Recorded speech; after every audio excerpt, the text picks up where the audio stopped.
would take their blood test, and if they did it, they're supposed to do it 3 to 4 times a day, times a week, that's 28.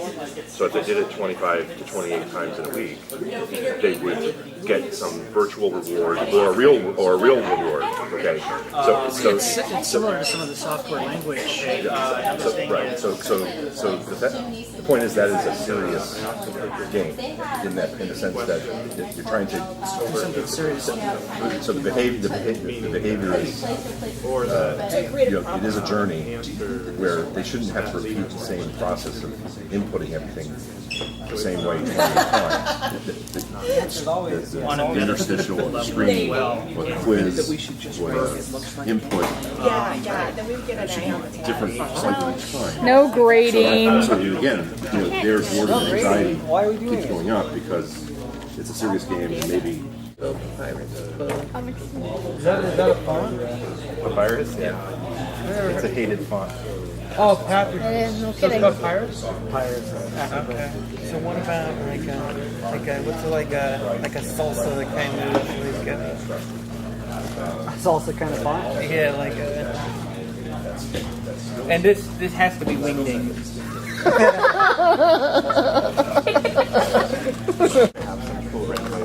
So what I'm saying is that obviously know what we want to say, research that. So people will ask like garage. Dirty. The only problem is that you Backed up inside of our city hall. okay. You got it. You got it. Did you say somebody's trapped inside? No, it's all gacked up. Trapped somebody's. Somebody's trapped inside of our city hall. So I want whoever the speaker is from each group is going to talk about basically what the world, give a little description of the world, what you were thinking when you created your world. Also mention whether it's the non-creative or the creative version. And then we'll do a little discussion at the end. So let's start with the Papyrus group. How dare you? So we decided to do both the creative world and the non-creative world. And so we started with the non-creative world, and all of the corporations in the UN met together to say, how can we make the entire world creative? And at the first global creative summit, global thermo-creativity broke out. World War III was started, and the world was then split into Hystopia, Emo America, Apatheticia, Comic Sans, South Ariel, North Ariel, Times New Roman Empire, Papyrus, and of course you've got the Kiwis and the Australians became the Wingdings. I did the end for sans serif. No sans serif. And so out of this, I think what we started to see is why creatives can be very tolerant at times. Creatives can also be very drawn to little details that divide them amongst each other. And so we really started to see segregation amongst the groups happen in a new level of classism based on how you view the world opposed to economic status breakthrough. We decided that when we drew these new boundaries that the world would have to connect themselves, and so some planners got together. They were so excited to start. You could either say that we started to go from bottom to top instead of top to bottom when we designed things, or we were just so excited to get going as creatives that we weren't really paying attention to the way that the instructions worked.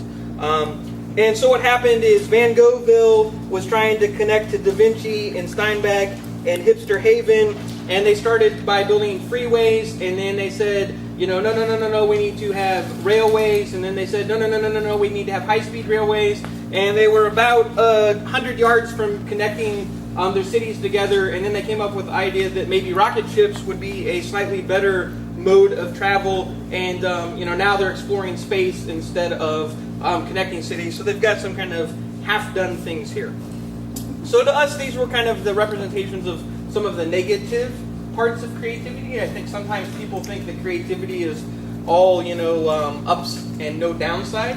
I think some of the downside is sometimes creative people have a hard time finishing things because they're constantly being inspired by, hey, look, a pony.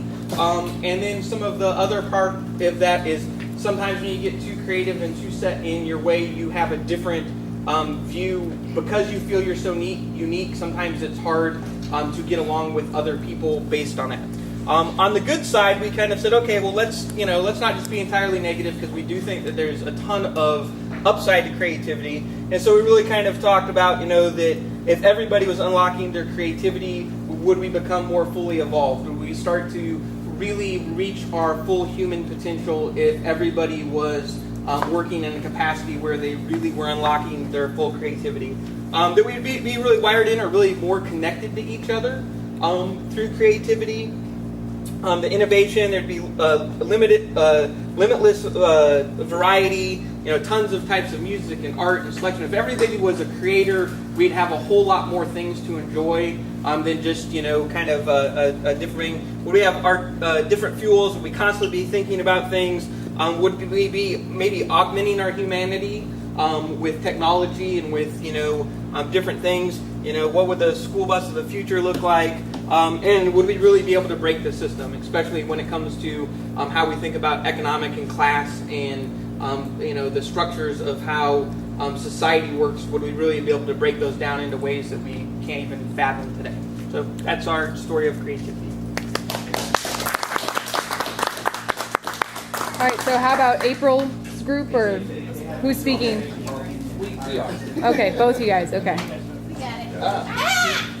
That's not supposed to happen. Yeah, don't touch that.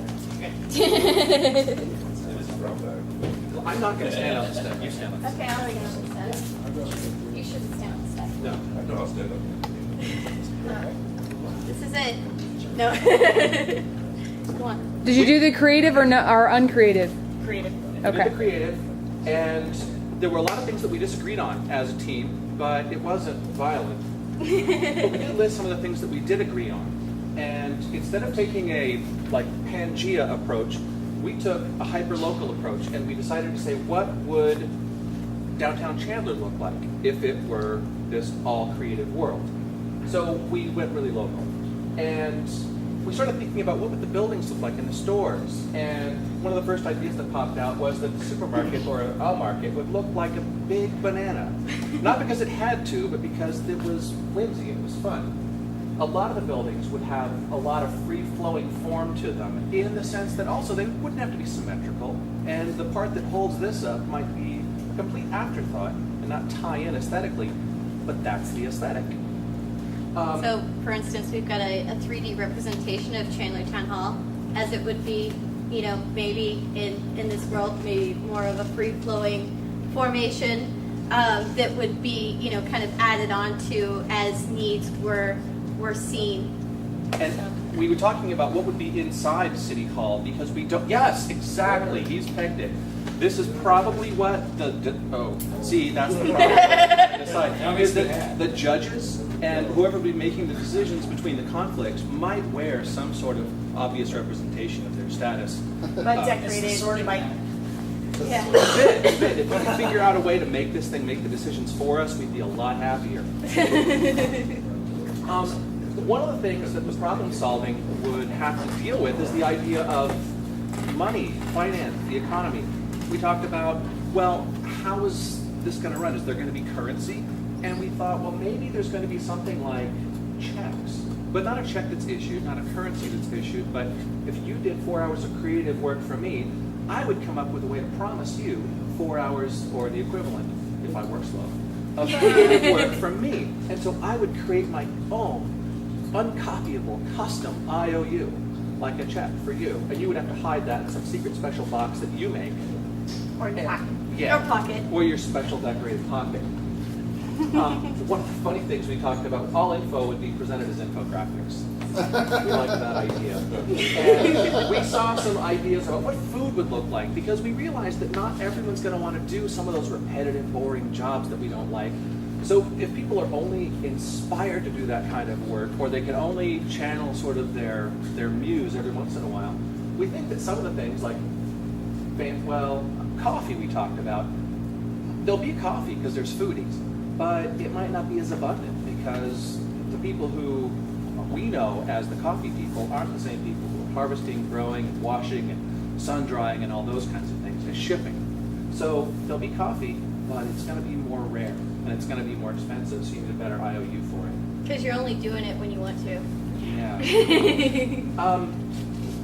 We have a great photograph of a maitre d' at a standard eatery. You'll have to come up and see this guy with his pants around his ankles. Our space program, not necessarily for the greater good of all mankind, but one of, it looks more like a Simon game. Anybody remember those? Again, here's this is our ice cream store. What else did we have? Oh. Just kind of talking about like plant nurseries would be like a giant tree, and then you could walk up into the tree house to pay, and like just kind of things would be more about form and less about function per se. Like it would all be about like expressing yourself in an extreme amount of variety. What we did notice was the same thing that was talked about over here. There are going to be divisions. There's going to be things that divide creatives. And so we really had to figure out, how are we going to settle these issues? Who are we going to get to do the nasty, gross jobs? And I kept wanting to talk about the sewage system, and nobody wanted to go with it. But yeah, I think it's a big deal. And so we did talk about that guy that was making the turd burgers. That we could turn it into food. It is a creative solution. Yeah, and I think creative there is a euphemism. You guys could wrap it up. Yeah. Our motto? slogan was, it's either this or tribal warfare. All right, corner group. We had absolutely no idea what the hell we were doing. But about the only thing that we came up with was the slogan of Mad Science Master. One of the things that... Did you do the creative or uncreative? Creative. Okay. Yeah, I think we should have gone the other way, though. It would have been easier. We decided to go creative just because it was at least out of my comfort zone. I'm a word guy, right? So trying to work with pictures and visuals and 3D stuff was just something my brain couldn't handle too terribly much. Stephen came up with a good idea. He came back from Silicon Valley and was talking about how everything is starting to become gamified, apps and stuff that even have a serious nature, such as diabetes testing, and having some sort of like virtual reward system. So the idea was that you're having sort of a convergence of life, education, leisure, and work.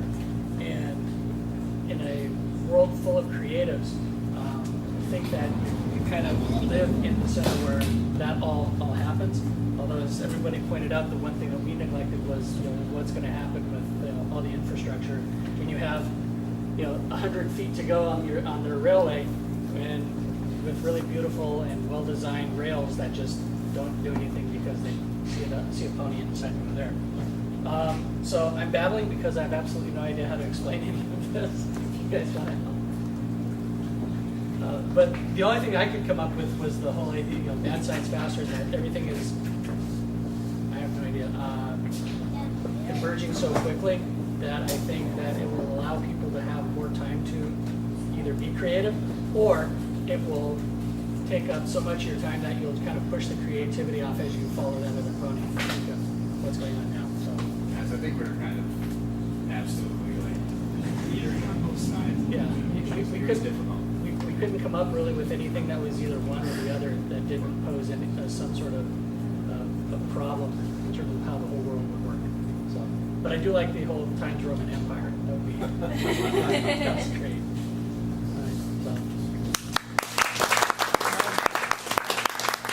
Ward, you're much too generous. Gentlemen, awesome.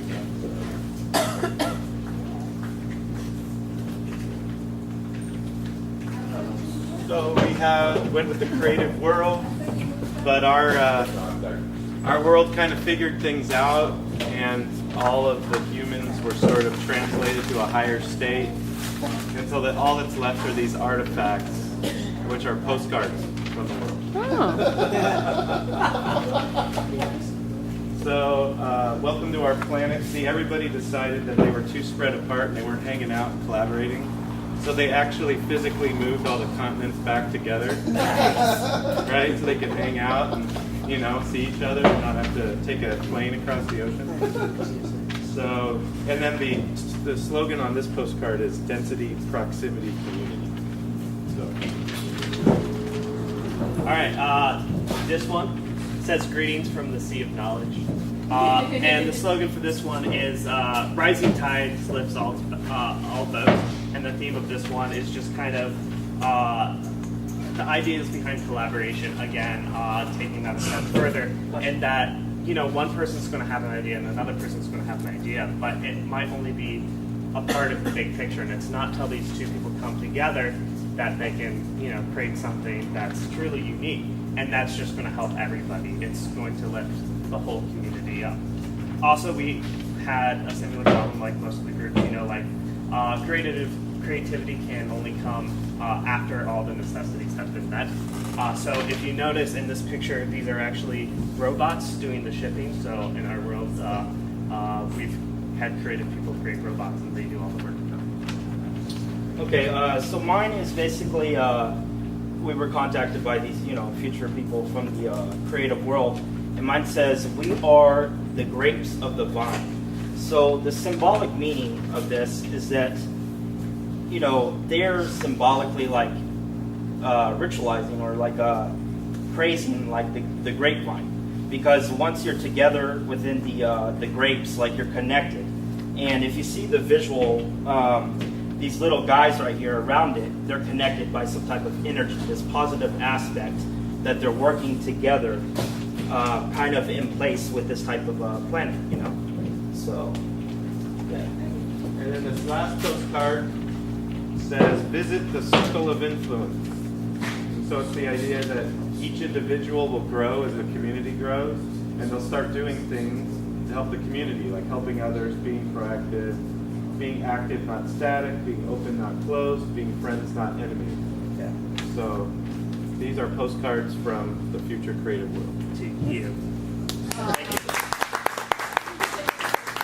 Have a little bit of a discussion. From being one of the people that did participate and kind of just viewing what you guys were doing, I think what was really interesting is Ward's group was the only one that said, how do we define creativity?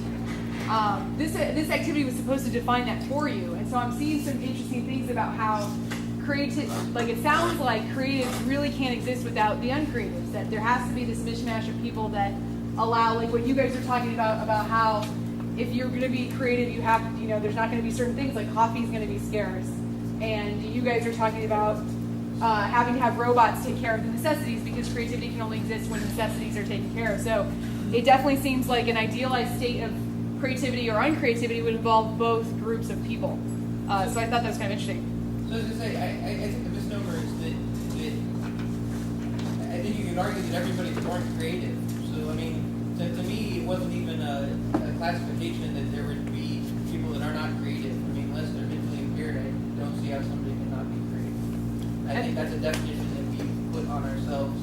That I'm not an artist, so I'm not creative, or I'm not a painter, so I'm not creative. Yeah. I was gonna say, like, coming off of him too, is like when we were talking and everything like that, I mentioned like a state of not a government, but a structured type of anarchy that takes place. Because once you surpass that barrier of moving beyond, the well-being of, well-being, survival, and food, all this type of stuff, you're able to hit like an evolution or something like that. So. Well, it's Maslow's hierarchy of needs. If you've got the lower set of the pyramid, your health and welfare, then you start with self-actualization, creativity. I think it's a big part of that. I don't necessarily, but then again, at the same time, you can still be creative while satisfying those needs below those. If we weren't creative, we wouldn't have made tools. So. Robots. Really, I think we just need more robots. More robots. After watching Transformers last night, I don't know if I agree with you. We were building robots, but we kept trying to make them cooler looking. Well, but I wonder though if if we were to automate so many of the things that we do with robots, is that actually going to prevent us from becoming more creative? Like if we just have somebody. Can you not be creative doing those things? Huh? Can you not be creative doing those things?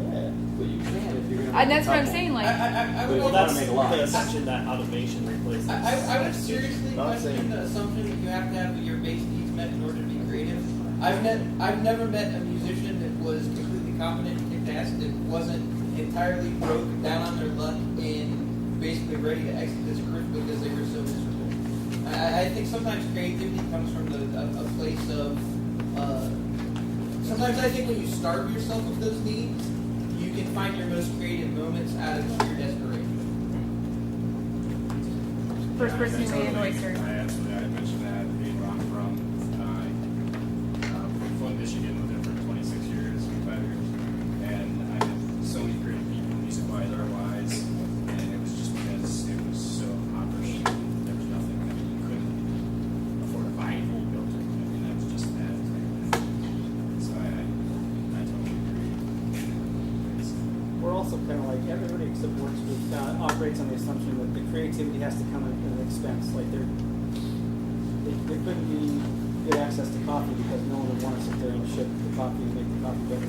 That's probably too simplistic of a view because in reality, creatives do have regular jobs and they still on the side do these amazing things, and you know, society still works. I know a lot of creatives that use a creative approach to get stuff done, but they are still able to get lots of stuff done and actually have to work at mundane jobs in some cases. But I think you're skipping the part about, I mean, think about Starbucks and their effort to make fair trade coffee, or other people who are doing that.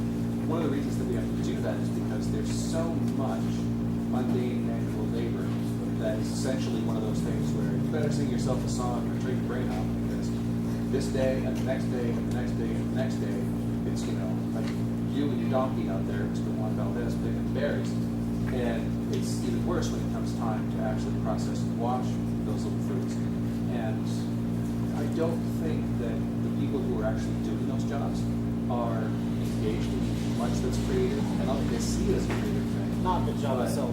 Yeah, well, we talked about dirty jobs on Mike Rowe and how he, you know, goes to these places and these people that are doing these jobs, that's not their passion. They're not creative about their work. Like, if we were to abolish all non-creative behavior, how would those things get done? They would only get done by if someone was very passionate about it and really enjoyed the work. And I mean, how do you get your sewage system to work at that point? Nobody wants to play with that, you know. Our artists and sewer architects is like, you know. Artists and sewer architects. I don't think that's fair. I mean, I think that I know people who their lifeblood is designing wastewater systems for, you know, a city that's got 5.5 million people in it. There are people that get seriously that floats their boat, and I mean, it may not to you. I hope but, so. But I mean, Yeah, but that's, you know, that's a great part to be the architect. It's not such a great part to be the guy who's, you know, putting on his rubber boots to go and make it all happen every day. I ran a cold stamping press for over a year. It was most miserable in my life, but what got me through the day was that, I thought about it, but as soon as I got home, I was going to use the garage. Right, but you wouldn't have gone to do that if you weren't getting a benefit from it. Yeah, it was absolutely driven by my desire to be creative and, you know, reinvesting, I guess, in myself. So I think, like, the coffee, you know, the approach, I think, yeah, it sucks to be in that situation, but that's not to say that they're lacking creativity. It goes back to robots. Yeah, it does. It Goes back to robots. It pretty much does. Well, it's an interesting question because we keep talking about robots, and one of the things to think about is the fact that a robot is really nothing more than a human form of some sort without the humanity. And we have to ask ourselves, well, what does that say about us? Well, here are two really different things about the human Maslow's hierarchy of needs. If we have the foundation taken care of, it frees us for the top. And yet, we hear also from you guys about how with the bottom of our hierarchy of need being shaped, it's actually been the most inspiring creative time for many people. And that seems to be an inversion of the idea of how having our needs met feeds our creativity. well, and I think, you know, we were teasing about robots, but this is not so far off, and it doesn't have to be robots. Replace the word robots with efficiencies. It used to be that it took 95% of the Earth's population to provide food for everybody that was on the planet. We're now to where less than 10% of the people on the planet are able to produce enough food for everybody else through, you know, everything from the type of seeds we plant to how we plant them to how we, you know, and so I think that, you know, you can get means of production up without necessarily being robots, but I think ultimately if you're looking towards, you know, singularity or to the point where, you know, hey, if there's jobs that nobody wants to do and gets no satisfaction, no creativity out of them, at some point, is it really all that world that those aren't become completely automated jobs? You know, that, you know, you've got somebody who loves, you know, maintaining and working with machinery, you know, but the That's where machine they is can be doing creative. the menial part, just sweeping the sewers, washing the fruit, or picking the coffee bean, or whatever the case may be. Kidding, if we're really creative, we create coffee plants that don't need to be picked, right?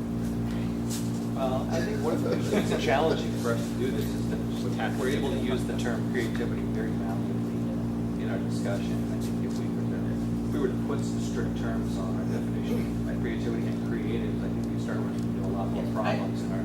I think the second one to me is a much bigger concern. And that's that once our needs are met, I think that we really do struggle with our creativity. I mean, look at what we talk about, like, Hollywood's made no good new movies in, the last 20 years. No new music genres have been created in the last 20 years. Why is this? It's because, all kids do is sit around and watch reality TV and drool on themselves, right? And I think there is some of that, like, You're right. We would all be the new George Lucas instead of the original George Lucas, who was bound by limitations and restrictions. Well, it becomes Wall-E, right? I think this is the story of Wall-E, right? We're all just sitting around on our little couches being, feed me, eat, whatever. We just don't even think about how the world works anymore. There's, to me, one of the core pieces of creativity is curiosity. And I think when we get to things where things are so automated and so beyond our understanding that we stop asking questions. It's just like something stops working one day, we just go like, machine don't work, you feed me, right? Instead of, 30 years ago, somebody would take the damn machine apart and try to figure out what was wrong with it, tinker it, potentially make it better, and I think we're losing. So I don't want to wholesale say we're losing that, but I think that's one of the downsides to the point where we won't create if we don't have to, right? That's right. Abundance breeds laziness. Right. The most creative people. You haven't limited time. That's really funny that you say that, because one of the things that I didn't mention but really thought about being in our imaginary downtown Chandler was opium dens. We had a conversation about apps. Yeah. Yeah. Totally. There is that side of it. This is very interesting. So we're like 15 minutes over time, so I don't want to keep everybody because I know you guys all have plans. But thank you for participating in the discussion. This was really interesting. I know that we are constantly having debates about this all the time, and so I encourage you to go out and have further debates about what it means to be creative, how we can encourage creativity, and also what needs are there, and what really that looks like in a world where we want to continue to evolve, and what the next 20 years might look like, especially right now as we're going through the shift in how traditional work is being done. So.